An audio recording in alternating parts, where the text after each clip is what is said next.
Let's go. ಈ video ಅಲ್ಲಿ easy ಮತ್ತು ಕ್ವಿಕ್ಕಾಗಿ ಯಾವ ಥರ ಎಗ್ ಬಿರಿಯಾನಿ ಮಾಡ್ಬೋದು ಅಂತ ತೋರಿಸ್ಕೊಡ್ತೀನಿ. ಇದಕ್ಕೆ ಒಂದು 3ರಿಂದ 4 ಮೊಟ್ಟೆ ತೊಗೊಳ್ಳಿ, ಬೇಯಿಸಿಟ್ಟು ಸೈಡಿಗೆ ಎತ್ತಿಟ್ಕೊಳ್ಳಿ. ಅದಾದಮೇಲೆ ಒಂದು ಕುಕ್ಕರ್ ಅಥವಾ ನೀವು ಓಪನಾಗಿ ಮಾಡ್ತೀವಿ ಅಂದರೆ ಒಂದು ಪಾತ್ರೆ ಬಳಸ್ಕೋಬೋದು. ನಾನಿಲ್ಲಿ ಕುಕ್ಕರ್ ತಗೊಂಡಿದ್ದೀನಿ. ಕುಕ್ಕರಲ್ಲಿ ಒಂದು 3ರಿಂದ 4 ಸ್ಪೂನಷ್ಟು ಎಣ್ಣೆ ಹಾಕ್ಕೋತಾ ಇದ್ದೀನಿ. ಎಣ್ಣೆ ಸ್ವಲ್ಪ ಕಾದಾದಮೇಲೆ ಮೊದಲು ಅರಿಶಿನದ ಪುಡಿ, ಆಮೇಲೆ ಖಾರದ ಪುಡಿ, ಅದಾದಮೇಲೆ ಸ್ವಲ್ಪ ಗರಂ ಮಸಾಲ ಹಾಕ್ಕೊಂಡು ಅದನ್ನು ಒಂದು 30 ಸೆಕೆಂಡ್ಸ್ ಫ್ರೈ ಮಾಡ್ಕೋಬೇಕು ಹಸಿ ಸ್ಮೆಲ್ ಹೋಗೋವರೆಗೂ. ಅದಾದಮೇಲೆ ನಾವು ಮೊಟ್ಟೆನ ಬೇಯಿಸಿ ಸಿಪ್ಪೆ ತೆಗೆದಾದ್ಮೇಲೆ ಚಾಕುವಲ್ಲಿ ಕಟ್ ಮಾಡಿಕೊಂಡು ಅದನ್ನು ಇದರಲ್ಲಿ ಹಾಕ್ಕೋಬೇಕು. ಈ ಮಸಾಲೆಯಲ್ಲಿ ಚೆನ್ನಾಗಿ ಮಿಕ್ಸ್ ಮಾಡ್ಕೋಬೇಕು ಮೊಟ್ಟೆನ. ಒಂದು ನಿಮಿಷ ಅಷ್ಟು ಬೇಯಿಸ್ಕೊಳ್ಳಿ. ಅದಕ್ಕೆ ಸ್ವಲ್ಪ ಉಪ್ಪು ಹಾಕ್ಕೊಳ್ಳಿ. ಅದಾದಮೇಲೆ ಉಪ್ಪು ಹಾಕ್ಕೊಂಡು ಮತ್ತೆ ಚೆನ್ನಾಗಿ ಬೇಯಿಸ್ಕೊಳ್ಳಿ. ಈ ಥರ ಆಡಿಸಿದ್ರೆ ಮಸಾಲೆ ಚೆನ್ನಾಗಿ ಇಳಿಯುತ್ತೆ ಮೊಟ್ಟೆಗೆ. ಅದಾದಮೇಲೆ ಒಂದು ಕಾಲು ನಿಮಿಷ ಆದಮೇಲೆ ತೆಗೆದಿಟ್ಕೊಳ್ಳಿ. ಒಂದು ಪ್ಲೇಟಿಗೆ ಅಥವಾ ಬೌಲ್ಗೆ ತೆಗೆದಿಟ್ಕೊಳ್ಳಿ ಮೊಟ್ಟೆನ.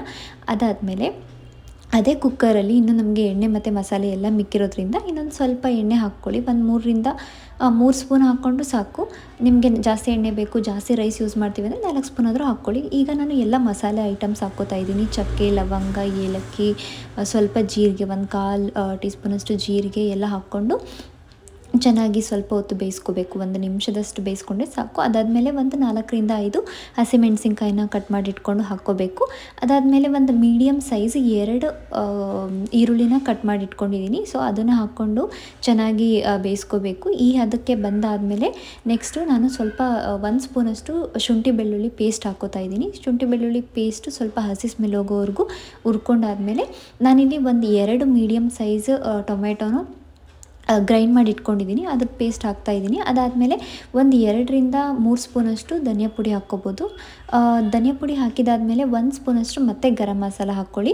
ಗರಂ ಮಸಾಲ ಹಾಕಿದ ನಂತರ ಒಂದು ಅರ್ಧ ಸ್ಪೂನಷ್ಟು ಅರಿಶಿನ ಮತ್ತು ಒಂದು ಅಥವಾ 2 ಸ್ಪೂನಷ್ಟು ಖಾರದ ಪುಡಿ ಹಾಕ್ಕೊಳ್ಳಿ. ನಿಮಗೆ ಖಾರ ಎಷ್ಟು ಬೇಕೋ ಅಷ್ಟು ಹಾಕ್ಕೊಳ್ಳಿ.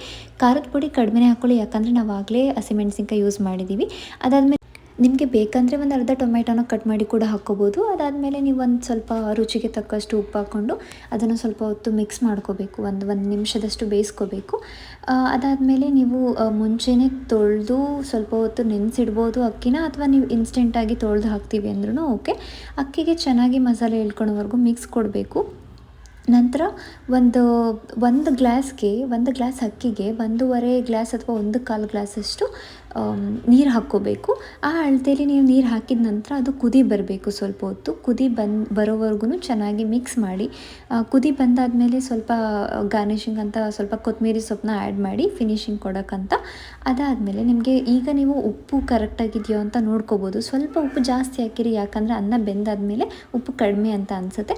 ನಿಮಗೆ ಬೇಕಂದರೆ 1 ಸ್ಪೂನಷ್ಟು ತುಪ್ಪ ಕೂಡ ಹಾಕ್ಕೋಬೋದು. ತುಪ್ಪ ಹಾಕಿದಾದ್ಮೇಲೆ ಈ ಥರ ಕುದಿತಿರ್ಬೇಕಾದ್ರೆ ನಾವು ಮುಂಚೆಗೆ ಕದ್ದಿಟ್ಕೊಂಡಿರೋ ಮೊಟ್ಟೆನ ಹಾಕಿ ಕುಕ್ಕರ್ ಲಿಡ್ನ ಕ್ಲೋಸ್ ಮಾಡಿ ಒಂದು 2 ವಿಷಿಲ್ ಕೂಗಿಸಿ. 2 ವಿಷಿಲ್ ಕೂಗಿಸಿದಾದ್ಮೇಲೆ ಈ ಥರ ಬಂದಿರುತ್ತೆ. ಏನು ನಾವು ತರಕಾರಿ ಸೊಪ್ಪು ಹಾಕಿರ್ತೀವೋ ಅದೆಲ್ಲ ಮೇಲೆ ಬಂದಿರುತ್ತೆ. ಸೊ ಚೆನ್ನಾಗಿ ಮಿಕ್ಸ್ ಮಾಡ್ಕೊಳ್ಳಿ. ಮೊಟ್ಟೆ ಬ್ರೇಕ್ ಆಗದಿಲ್ದಂಗೆ ಮೊಟ್ಟೆನ ಸೈಡಿಗೆ ತೆಗೆದಿಟ್ಕೊಂಡು ಫಸ್ಟೇನ ಚೆನ್ನಾಗಿ ಮಿಕ್ಸ್ ಮಾಡ್ಕೊಳ್ಳಿ. ಕೆಳಗಡೆ ಸ್ವಲ್ಪ ಅನ್ನ ಇರುತ್ತೆ, ಮೇಲ್ಗಡೆ ಮೊಟ್ಟೆ ಇರುತ್ತೆ. ಹಂಗಾಗಿ ಚೆನ್ನಾಗಿ ಮಿಕ್ಸ್ ಮಾಡಿಕೊಂಡು ಸರ್ವ್ ಮಾಡಿದ್ರೆ ಈಸಿ ಮತ್ತು ಕ್ವಿಕ್ಕಾಗಿ ಮಾಡಿರೋ ಎಗ್ ಬಿರಿಯಾನಿ ರೆಡಿ. ನೀವೊಂದ್ಸಲ ಟ್ರೈ ಮಾಡಿ ನೋಡಿ. ತುಂಬ ಚೆನ್ನಾಗಿ ಬಂದಿತ್ತು ನಾನು ಮಾಡಿದಾಗ. ನಿಮಗೆ ಈ ವಿಡಿಯೋ ಇಷ್ಟ ಆಗುತ್ತೆ ಅಂತ ಭಾವಿಸ್ತೀನಿ. Thank you.